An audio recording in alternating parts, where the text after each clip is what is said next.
We're live. It's two old guys in a modern world, learning how to do marketing. It's the Mindstate Marketing Hour. We know our stuff, but every once in a while, we get tripped up by all this sexy technology. Do you know the time zone change? I am aware of that, Steve. How do you know that the time zone changed? Well, our faithful audience that always attends on LinkedIn aren't getting this show right now because the time zone wasn't clued in. So what I'm going to do, Will, while you're dancing, I'm going to let folks on my team know to pop over to LinkedIn and update them on where to listen. Makes sense. So you tell me when you want me to take over. All right. So it's the Mindstate Marketing Hour with Will Leach. He's our favorite scientist. He blinds us with science. He's the author of the great book, Marketing the Mind States. He's what this show centers around. And who am I? I'm his faithful co-host, Steve Brown. What I like to say, the smartest guy in marketing, because I get to hang out with Will Leach all the time. And today's show, we have a nice little rollout. The Mindstate Marketing Hour. Will Leach, he wears a leather jacket, but he doesn't ride motorcycles.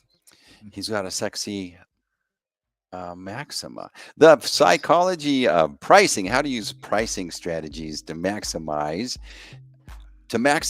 your impact, right? Right. Maximize your profit. We're going to talk about pricing today. One of those fun, interesting topics that a lot of people have questions about. Thinking about, how do I price my product? How do I do discounts? Because so many people think that pricing is so critical to their business, which it is. But today we're going to talk about some psychology behind pricing and give you a couple of tips out there if you want to learn more and try some of these tips on your own products to see if they make a big difference. I think they will. I think so. Pricing is such a difficult thing. It's, people, there's some standard formula like what the cost is plus, but there's a lot of options and there's a lot of profitability out there, and prices depend upon perception. And I think that's where actually our man Will is going to help us out with. That's right, guys. So what I'm going to do today is we're going to kind of talk about two different ways of thinking about pricing. So certainly I'm going to give you some tips. And the tips I'm going to use is, first off, kind of using psychology to determine your price. Then we're going to talk about influencing perceptions, just like Steve said. Then I'm going to talk to you about how to showcase price, like literally how to view prices or set your prices so you get people to buy. And then lastly, a couple of cool tricks on how to maximize revenues. But the first thing I want you guys to wrap your head around is that, what is a price? And I know it may sound like it's how much I pay for something, how much I charge something. That's actually not the case. First and foremost, pricing is all about assigning value to what you're offering. All your price is a signal to your customer. It's a psychological signal that helps people evaluate what you're going to offer them, right? So the thing I want you guys to remember is that it is not your customers who assign your value. It is not your customers who assign value. It's you. You're the one who assigns value to whatever you offer, and your customers just react to that proposition. So your customers are not setting up the value. They should not be setting your prices. They're reacting to your prices. So if your job is to assign value to your offer, then you better know something called anchoring. So anchoring is how we make decisions. It's how we compare things to assign value to something, right? You cannot assign value to anything outside of an anchor. You can't judge whether something's good or bad outside of an anchor. You can't judge whether something's expensive or inexpensive outside of an anchor. We use anchors to compare everything into making a decision. So, for instance, like when you assign and say, "Hey, actually, Steve, is Chipotle a good restaurant?" Well, if you anchor it on, I guess, was it Chick-fil-A? Yeah. Yeah. Okay. But if you anchor it on Ruth's Chris, meh. That's exactly right. Right. You cannot tell me if Chipotle is a good restaurant unless you know the anchor, and you may not even, that anchor may not be conscious, but your mind has to evaluate two things to make a judgment, right? Just like you said. So against Uncle Julio's, I'd say Chipotle is not so great. Compared to Taco Bell, Chipotle is a great restaurant. Compared to Same Will's thing is, cooking? what's that? Compared to Will's cooking? It's probably better than my cooking, unfortunately. 5-star restaurant, right? That's right.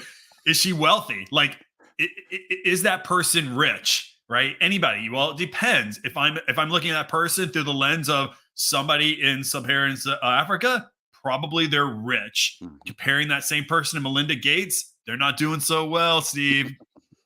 Same thing with how pretty. You're going to judge somebody in pretty evaluations. How pretty is she compared to a Hollywood model? Maybe not so pretty. Compared to Aunt Edna, very pretty. Guys, I just need you to know that anchors matter so much in the perception of your company and the perception of your price. All these tricks I'm going to talk to you about today, the number one thing you can do to make sure that you are creating a great value for your customers is assigning the anchor. So you may want to type this, Steve. You ready for this? This I'm going to drop a knowledge bomb on you. I'm ready. I said, he who controls the anchor controls judgment. He who controls the anchor controls judgment. Controls judgment. It's everything. We talked about this. If you are unhappy, social media, frankly, hurts people's happiness many times. Why? Because social media, especially Instagram, shows people on their very best day with all the perfect lighting, showing that they're riding next to a Lamborghini. And so you're judging your life, your everyday life, against that person's best day. So that makes you feel that you judge yourself versus somebody else on Instagram. And sometimes you come away thinking, I'm not successful enough. I'm not pretty enough. I'm not getting enough likes, etc. He who controls the anchor controls judgment. If I take that exact same, Instagram, and I start looking at people who are economically worse off, I feel pretty good about myself. You must understand happiness and judgment. Everything revolves around the anchor. So he who controls the anchor controls judgment. So when you think about your pricing strategy, guys, you need to determine your anchor. That's the first thing we're going to talk about. You need to determine your anchor.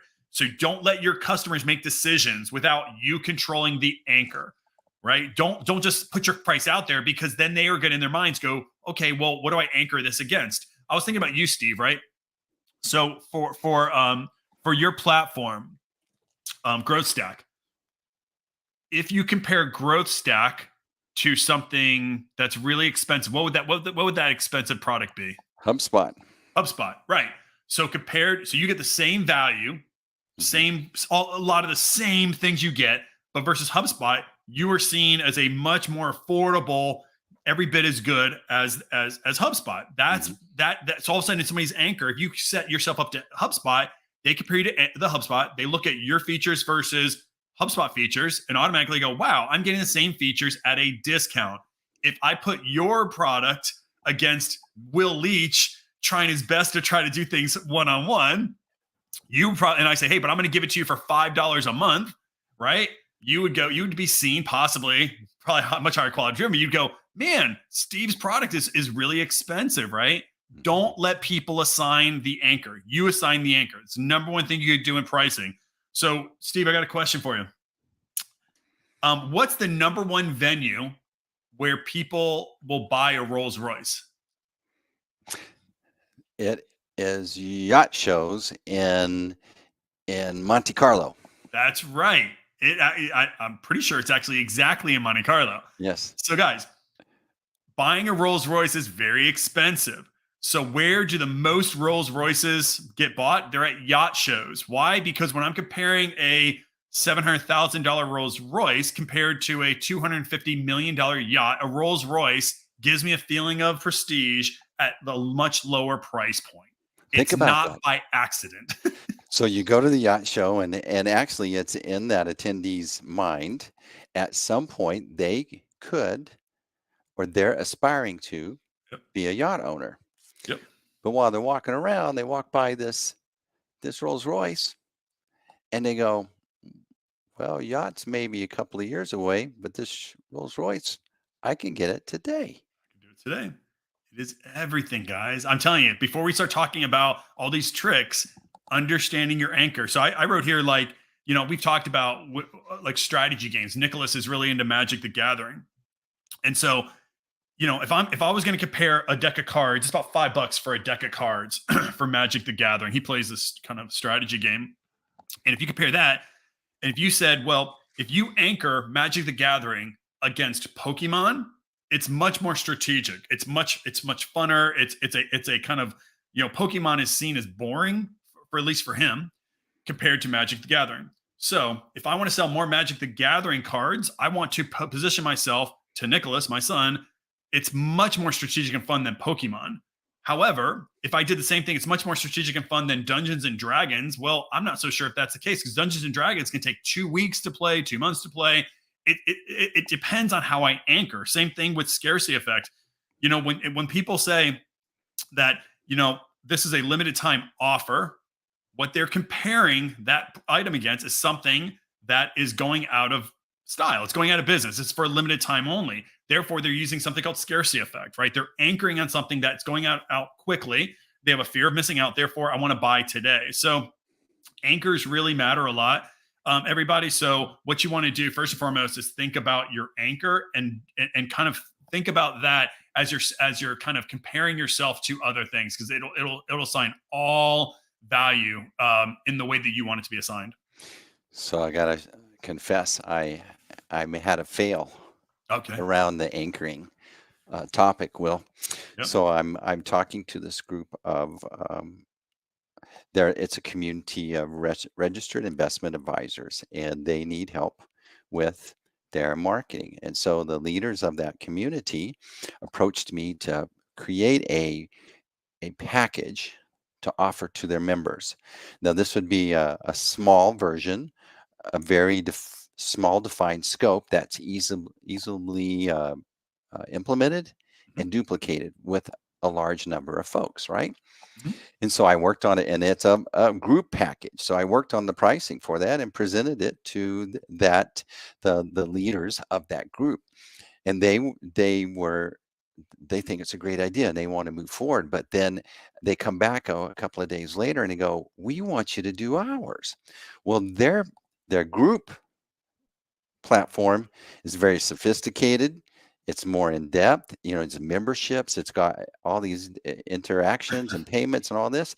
And they were thinking the pricing that was anchored on a very, very small, that's what they were expecting. And so when I presented them the proposal with a significant discount, because they were about to introduce me, it was like shocking to them. And they were disappointed, because they thought that would be the same pricing for theirs, but it's 2 very different scopes of work. So the anchor, even though it's all logical. Yeah, doesn't matter. And I want to point out something. When logic doesn't work, there's something illogical at play, and it's this anchoring thing. That's how important this anchoring thing is. Yeah. For my company, when I think about what I anchor to, and I'll talk a little bit more about kind of the first part about, determining your price, but I anchor myself towards Boston Consulting Group, which is a huge global consulting company, because I want to be perceived as being every bit as good and valuable as Boston Consulting Group, but I'm significantly cheaper. I don't want to anchor myself to someone who just came out and they'll charge $35,000 for a piece of work, because they're not providing as much value. So what I have to, but I'm scared sometimes that if I don't make myself known as being every bit as good as the Boston Consulting Group, then somebody will accidentally, just like what you just said, place me in comparing me to somebody who's offering a very low price, low quality product. And then I look like, why are you 3 times as expensive as this company? I never want to have that conversation. I'm going to say, no, I'm 3 times cheaper than this company. I want to control that narrative. So my mistake in that, Will, was I didn't show them my regular pricing first, even though they weren't the audience. This was my proposed program for their audience. Yep, that's exactly it. I should have started with, this is what it would cost you, and this is why this is such a good value for your community. Very much so. Very much so. So first thing we're going to do is kind of help you think a little bit through your pricing. So let's first talk about, using psychology to influence, or kind of even to set your price, to determine your price. So first off, some of you guys, this is not really psychology based, but there are different ways you can set your price, right? And I'm going to just go off the ones that I know of off the top of head. First is value-based pricing, right? So you should be pricing based on the value you give your customers. That's one way of thinking about your price. So you don't look at your costs. You're like, hey, listen, this value that I'm going to provide you is going to give you 10x more revenues. Therefore, I want to charge you this much money. There's another way you just talked about, right? Which is cost-based pricing, which is, okay, here's my total cost to build a product for you, a service, and I'm going to charge on top of that 45% or 20% or whatever. So it's cost-based pricing. That's how you set your price.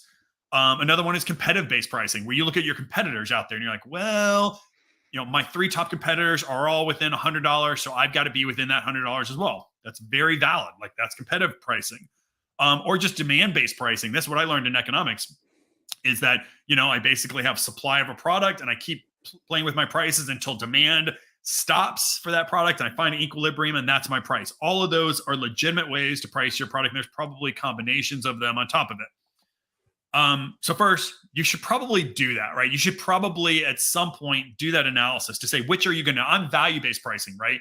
Steve, I don't look at my cost of goods sold and then say, okay, I'm going to put a percentage on top of that. That's not what I do.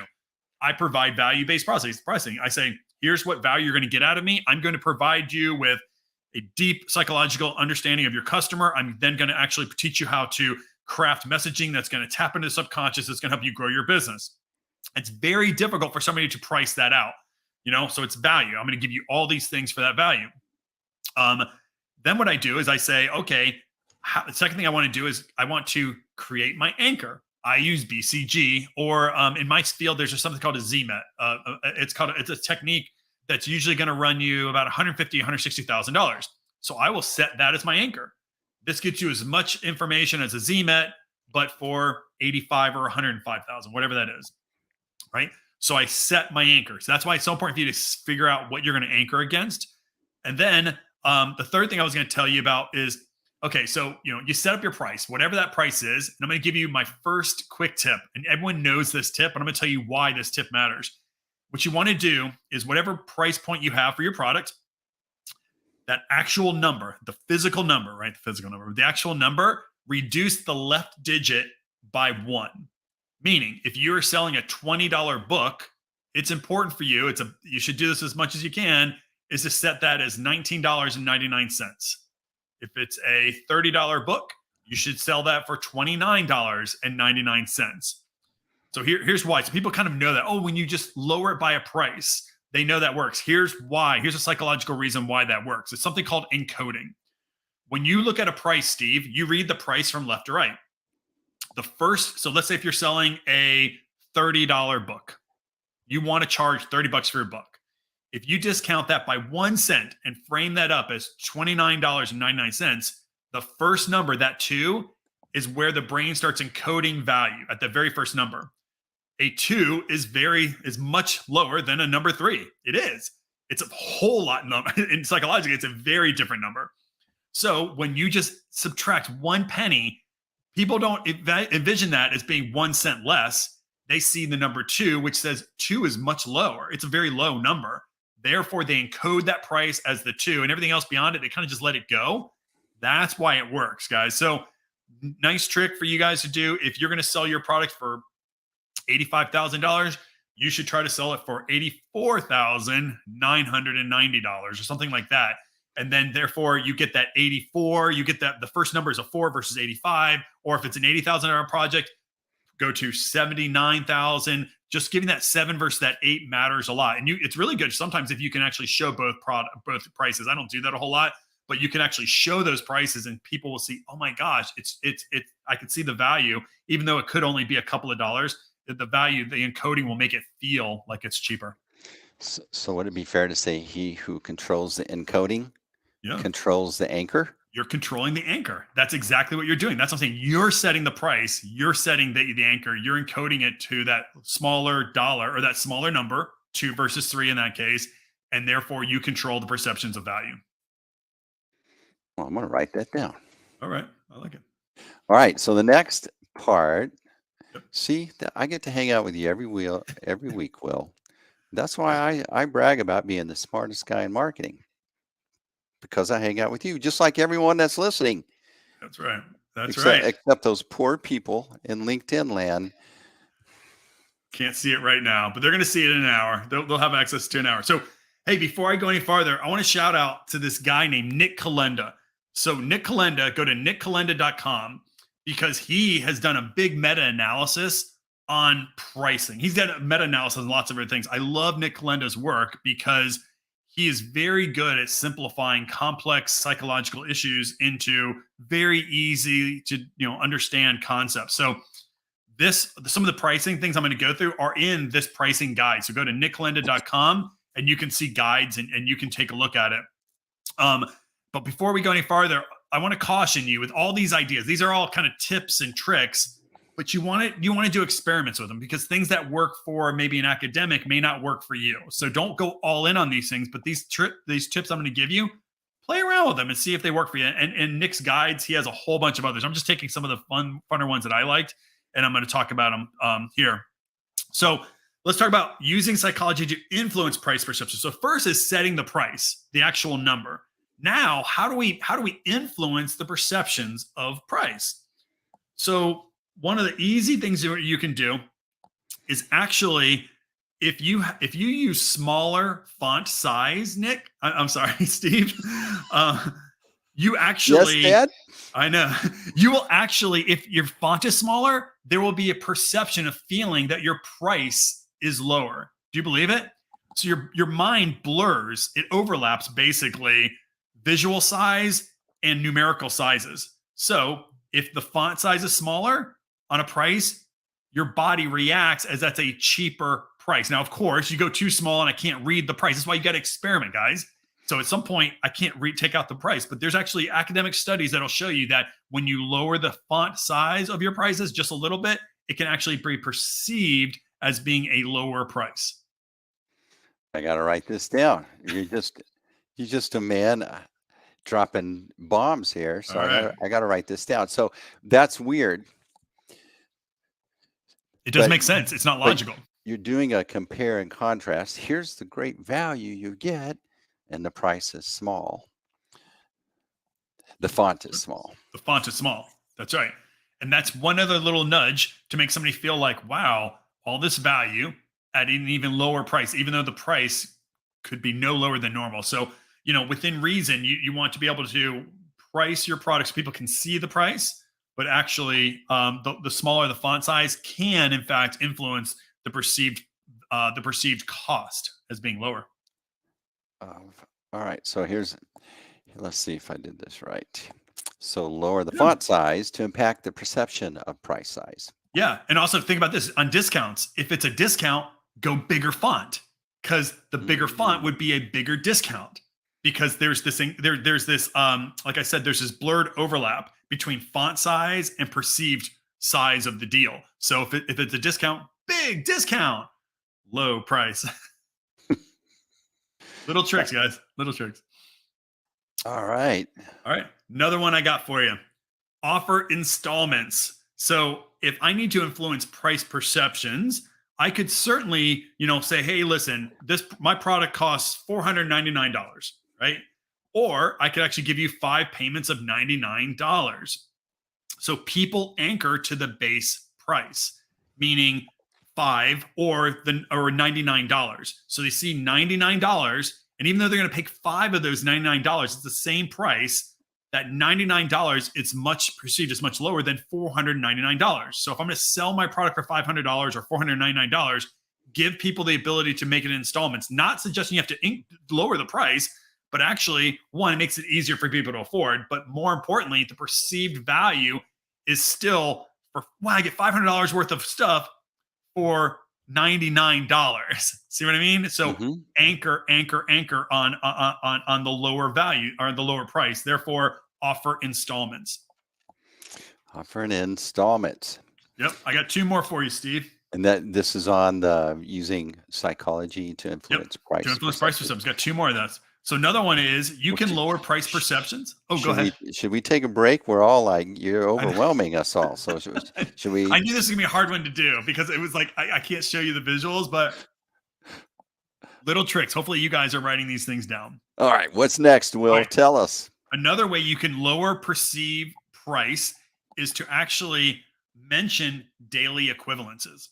So let's say you have a subscription out there and you're going to say, hey, it's $99 a month.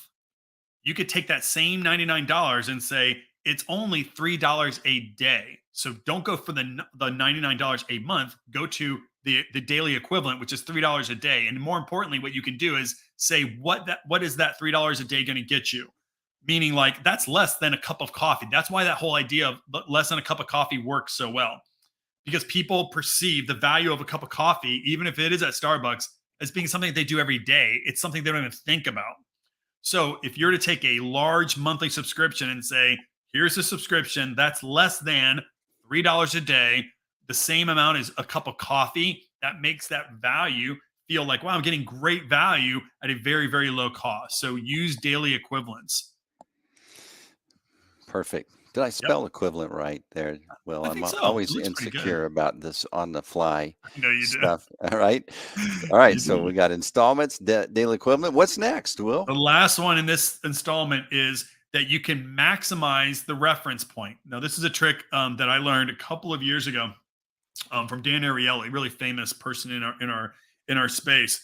But you may know that the real person who mastered this is a guy by the name of Ron Pape. Do you remember that guy, Steve? Ron Pape. He used to always do these crazy infomercials back in like the 80s and 90s. And he creates a reference price for his Sketch-O-Matics or whatever. He always had some kind of O-Matic. And what he would say is he's like, this is valued at $500, but you're not going to get it for $500, not $490, not $480, not $470, not $460, not even $450. You're not going to pay $200, not $180. So he sets up the initial value as $500. And then what he ends up doing is he says, but you're going to get it for $299. And then, of course, he put it into installments. He said, that's really only 5 payments of blank. He was really good at doing this. What he does is he creates an anchor himself, but at the price of saying it's a $500 value. He says it. And then he says, but you're going to get it for this price. That $500 is made up, guys. There's nothing to that $500. You set the anchor. Therefore, you can make that anything. So what you could have done in your case, right, Steve, is you could have said, here's my normal package, but you could have also doubled that price. They wouldn't know what that normal package would be technically. So you could say this is normally $25,000, but you're going to get it for $15,000, whatever that is. You set that first anchor, and now you are creating the assessments of how valuable your offer is. Yeah, that's so good. And it's true.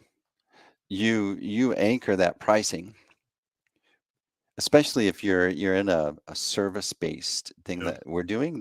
It's hard for them to compare or to really understand. One of the things that you've done that really inflates the or really establishes higher value is your book. Okay, so think about the value this book has really brought you. Not just book sales. That's how most people explain it. Look at it. But when someone reads your book, they value what you bring to the table compared to someone that doesn't have a book that does similar stuff as you. That's right. That's why it's the best business card I've ever had. Is when I go into any kind of office, I hand the book over. One, it just establishes authority, but then after that, it also establishes my point of view on how marketing should be optimized, and therefore I've set the anchor. Now, you may choose not to like that anchor. That's fine, but I want you to evaluate me on my terms, not, well, BCG does it this way. That's great, but I'm giving you my anchor first, and I'm going to try to control that narrative as much as I can. Wow. Excellent. Okay. All right. So using psychology to motivate people to buy. This is what you call triggers. This is a little bit of triggers for sure. So, what we just talked about before was just how do you influence the price perceptions. Now let's talk about how do we use prices to influence people to buy. And when you think about this concept, I want you to think about removing pain. So if you want to get people and motivate to buy, when it comes down to the pricing, you need to remove the pain of the price. So one of the easiest things you can do is this: remove the dollar sign, remove the currency symbol from your price. Sounds funny. Remember, there's encoding. So when somebody reads from left to right, the first thing they see on a price is a currency symbol. That currency symbol creates pain, psychological pain, because money is going to leave your wallet. So what you can do is remove the currency symbol, and that eliminates just that little bit of pain. Now, guys, you got to be careful on this, because the currency symbol also helps you establish that it's a price. So if you use 15, I get 15 what? 15 emails from Steve a week? What is this? So be careful. Ever wonder why menus and wine in really fancy places take the currency symbol off? That's why they're doing it, guys. If you go to a fancy restaurant, you just see the word 15, you know it's a menu, and you see any number on the 15. They're not talking about the ounces of the steak. You know that's a price. That's a cheap steak, so I should probably go with a glass of wine or whatever. But that's why they don't use prices, because if you're in a really fancy restaurant, you already know you're going to create $250, $300, $350 meal. Removing that symbol, the currency symbol from an appetizer, that can actually increase your tab by $35 very easily. So remove the currency symbol to lower a little bit of that pain. That's fascinating, and it's so true. And I never wondered. I've noticed, but I've never wondered why. I just thought it was looks nice and clean without that. But that makes sense to me. Those restaurants, especially like Ruth Chris and stuff, they're so dialed in on all these little details. Oh yeah. Oh no, they hire people like me to set up. There are entire teams that do nothing but menu design at all the fast food places. They have studies all the time looking at menu design, in what order should be looking at the prices, how do you frame up the burgers. Oh yeah, there's a ton of research in menu design and setting up your prices. They know what they're doing. Another way, Steve, would be subscriptions. So we all know that subscriptions are important, right? Okay, they're great for recurring revenues or whatever, but have you ever wondered, should I charge after somebody uses my product for a month or before somebody uses my product for a month? Have you ever thought about that, Steve? Before.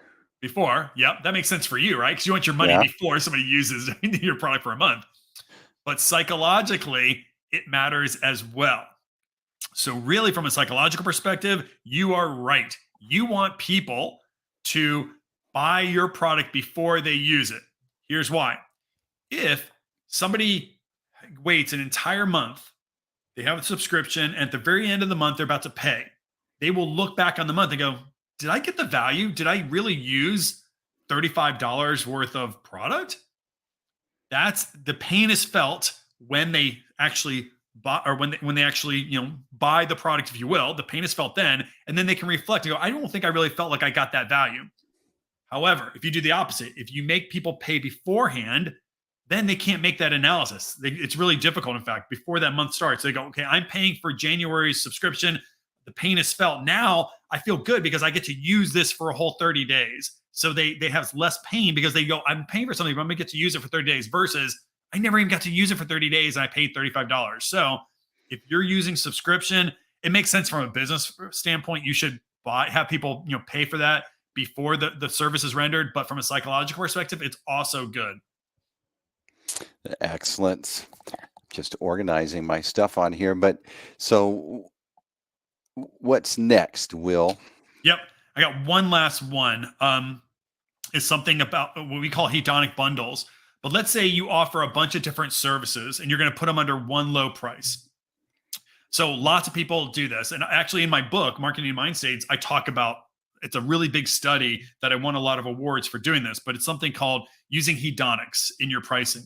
But imagine if you had a bunch of things you're going to offer for one low price. Most people do that and it works pretty well. However, you can sometimes get a bump and making that pain even less if you were to take that exact same bundle, but discount things in that bundle that people feel a little bit guilty for buying. There's something called a hedonic charge on it, but people feel a little bit guilty.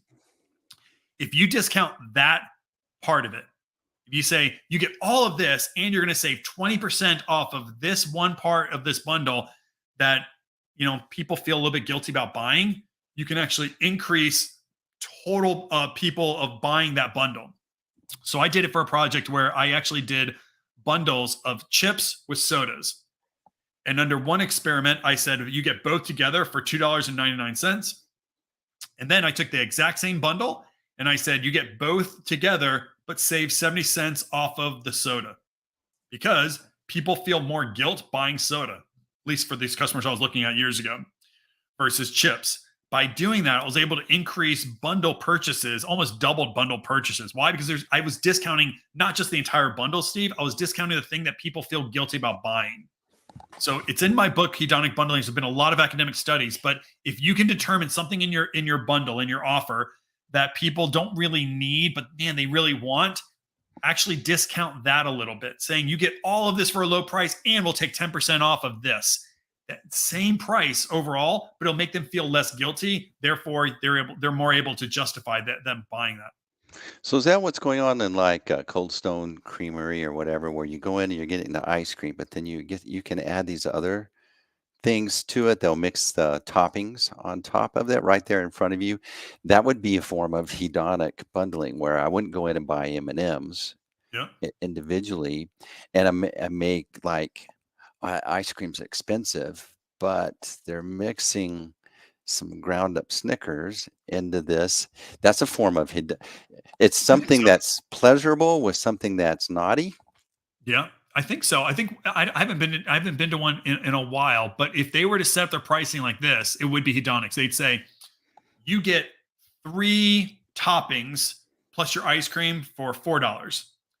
Now, but then they say, but we're going to give you that same thing, but since we know that you like the Reese's Pieces there, Steve, we're Mhm. going to give you 20% off the Reese's Pieces, even though I know that you want that. Now all of a sudden your total bundle is low, but you're going to go, you know what? I probably didn't need the Reese's Pieces, but I'm going to go ahead and use it now. I'm going to get the 4 topping option because it's lower price and it's the one that you really like.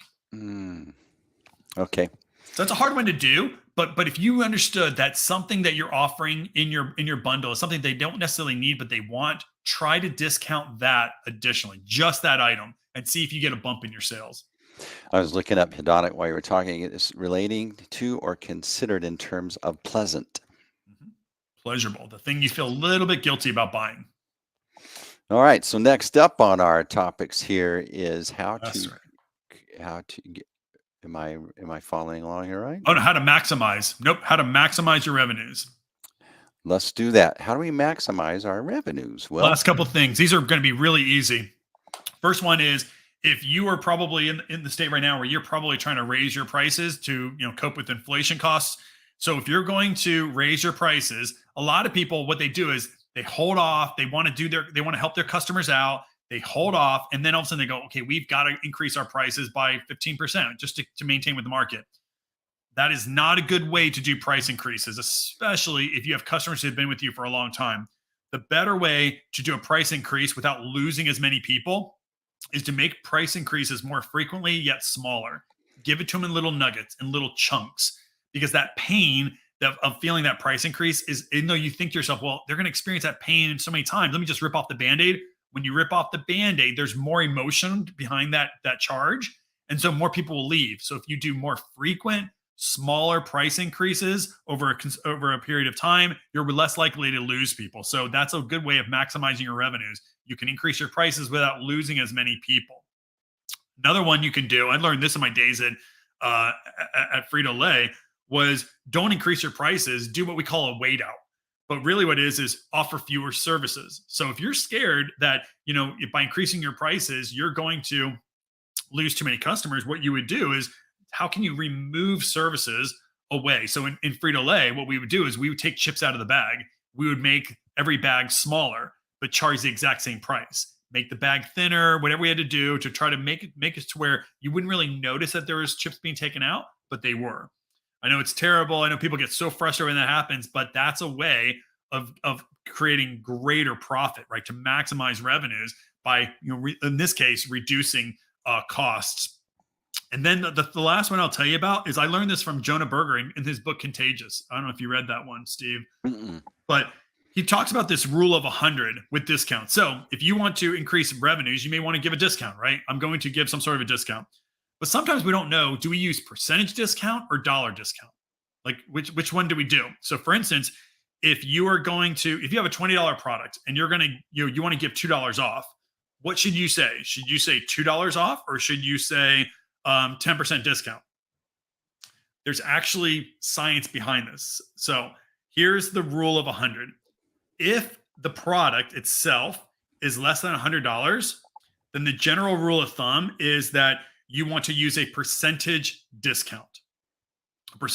So for instance, if you are going to, like I said, you have a $20 product. It's lower than $100. You have a $20 product and you want to basically save people $2. You want to give a discount of $2. It's more important. It's better for you to use the percentage and say it's 10% off. versus using $2 off, because the 10% is bigger than the 2. So the percentage, the feeling is that you're getting a much bigger discount. Now, if you go over $100, if your offer's over $100 and you want to offer a discount, in general, it's better for you to use the actual dollar amount. So for instance, if you have a $250 product, what you want to do is rather than saying giving $25 off, because off of $250, $25 doesn't seem that much. But if you say $250, I'm going to give you 10% off, that feels like a much bigger discount. So anything below $100, use percentages. Anything above $100, generally use the actual dollars that somebody's saving. And that's a good rule of thumb. All right. So $97 a month. Yep. Then the discount should be, but you're going to get 20% off of that. That's anchored. Perception is that's way bigger. Yep. But if it's $497 a month, then it's better to offer $50 off. That's right. Because it's over $100. Yeah, it just feels it's the same dollar amount. Frankly, you could use a percentage or whatever, but usually that's a good rule of thumb, and you should experiment with that, right? Because some people just don't like I said, all this stuff you should experiment with it, but that's a good rule of thumb if you're wondering how to discount something. Will, this is excellent stuff. Very useful. Good. We've been talking behind the scenes about your audience and tailoring this more to an agency or a company that implements this type of knowledge. And I think like this show right here is excellent there's a lot of useful stuff here for me as well, because I'm dealing with customers, I'm dealing with prices, I'm dealing with price increases as well, I'm dealing with purchases. But this is excellent. So today, just to do a quick review. All right, so if we're using this is the best one here. So use psychology to determine your price. That has to do with anchoring. He who controls anchoring controls a judgment, but he who controls coding controls the anchor. Excellent. So instead of $900, it would be $899. That's encoding. Yep. And that hits and controls the anchor. And so at least we have something to judge the value against. In persuasion, it's called compare and contrast. Is the principle there. It's like if you can't, you have to have something to compare it to. So, but you scientists use anchoring. To use psychology to influence price perceptions. Okay, so one of those would be lower the font size to impact the perception of price size. That's cool. And then obviously flip it in a big font for the discount price. Using psychology to motivate people to buy. We're talking about daily equivalents, installments. See, I was paying attention. You were. You're typing today. Subscriptions. And then if we want to use psychology to maximize our revenues, it's kind of a sexy word, hedonic bundling. Mom, what'd you learn at school today? I learned about hedonic bundling. Oh my gosh. And she's calling all her friends. Steve learned how to do hedonic bundling. Finally. Finally. They're like, oh, my kid learned that in second grade. Hedonic bundling. You'd only learn that on the Mindstate Marketing Hour with the smartest guy in marketing, me, because I hang around with Will Leach. He's the author of Marketing Mindstates. Hey, time to dance. Yep. How can I create effective content that resonates with my target audience, Will? I'm always going to go to the same thing. You need to deeply, deeply, deeply understand your market. It's the hardest thing you can do. But here's just some simple things you can do. Don't go do a piece of marketing research if you don't need to. Go to YouTube and see the same channels that your target's going to. Read Discord. Go to TikTok and watch the same videos. Instagram. That's going to allow you to do a couple things. One, it's going to allow you to use the exact same terms that they are. When you use the language that your customer uses and you follow the norms that your customer uses, that's going to help you. I just saw yesterday, I saw a news article that said Kim Kardashian posted a picture. I guess she posts a lot, and she did her pouty lips, and people were making fun of her, not because, because she's doing the pouty lips, frankly, because they're saying, somebody wrote, that's so 2019. I thought, oh my gosh, like her audience sees her possibly, or some of the people in her audience sees her as possibly old because she did the pouty lip kind of look. That's why you need to maintain constantly going to these forums to see where your customers are, and knowing that pouty lips is no longer kind of seen as a thing. Use the same language. And then lastly, like I'm always gonna say, apply behavioral psychology, Steve. Like that's what I talk about, like understanding people at a subconscious level. If you want to write content that resonates with your target, you got to first understand their language, understand their norms. But then lastly, you better understand their subconscious. Absolutely. Excellent. I thought you were going to go to Chat GTP. Yeah, I would not say that yet. That's good. What are some other resources to learn about this topic, William? Yeah. So, if you want to learn about, behavioral psychology anyways, mindstategroup.com, and go to the resources tab. We actually even have a sheet on the resources tab that you can download for free. And it basically tells you the articles you should be reading, the books you should be reading, the podcasts you should be listening to, the blogs you should be reading, etc. So go to mindstategroup.com and you can get that resource sheet for free. You should be reading this book. Yeah. You should have read this book. If you haven't read this book, then the content you're making is one size fits all. Everyone considers they're in a certain state of mind when they consider a solution for the problem they're trying to solve. And if you can discern what that is for your audience, then you can dial in your messaging to make them feel understood, to make them feel safe, and to make them trust you more. People buy from who they trust. And if you understand them, you ever heard, he just gets me. He just gets me means I feel understood. That's what you can do using Will's book to dial in your messaging. They can feel like you get them. Will, any last thing? So let's say you're an agency. Let's say you've been like, I need to get a competitive advantage. I need to have something of value that helps my clients better than all the other options out there. I want to work with Will to start to have better, to produce better content. What would I do? Yep. You would go to mindstategroup.com and you would do one of two things. One, you're going to book an appointment with me so we could talk about your situation, talk about what you're currently doing, and see if there's something I can do to help you.